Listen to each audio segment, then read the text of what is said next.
नमस्कार. आता आपण पाहणार आहोत 21 जानेवारीच्या शेतकऱ्यांसाठीच्या मुख्य ठळक बातम्या.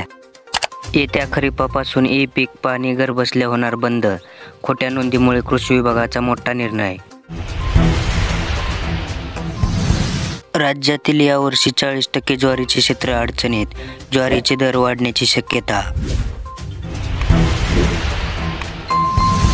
संत्रा निर्यात अनुदानावर अखेर झाला शिक्कामोर्तब. 88 रुपये प्रति किलोसाठी मिळणार 44 रुपयांचे अनुदान.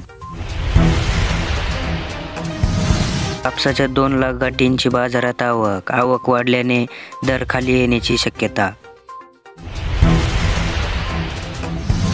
सेंद्रिय शेती व विषमुक्त शेतीचे प्रश्न केंद्र सरकारकडे मांडणार, शरद पवारांची घोषणा. गव्हाच्या पिकावर किडीचा प्रभाव. खोडकिडीमुळे शेतकऱ्यांना नुकसानीची चिंता.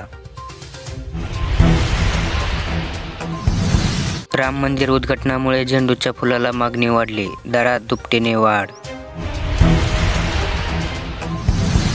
कडाक्याच्या थंडीमुळे द्राक्ष बागा वाचविण्यासाठी शेतकऱ्यांची लगबग.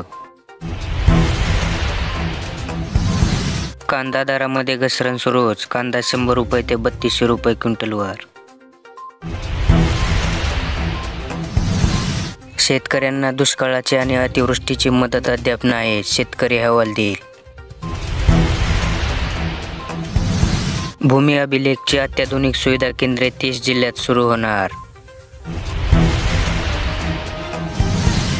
सोयाबीनच्या दराला मिळेना बूस्टर. भाव हमी भावापेक्षा 2000 रुपयांनी कमीच.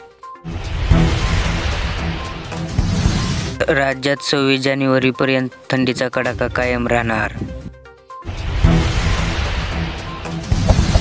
कुणबी प्रमाणपत्रे युद्धपातळीवर वाटप करा. मुख्यमंत्री एकनाथ शिंदेंच्या अधिकाऱ्यांना सूचना.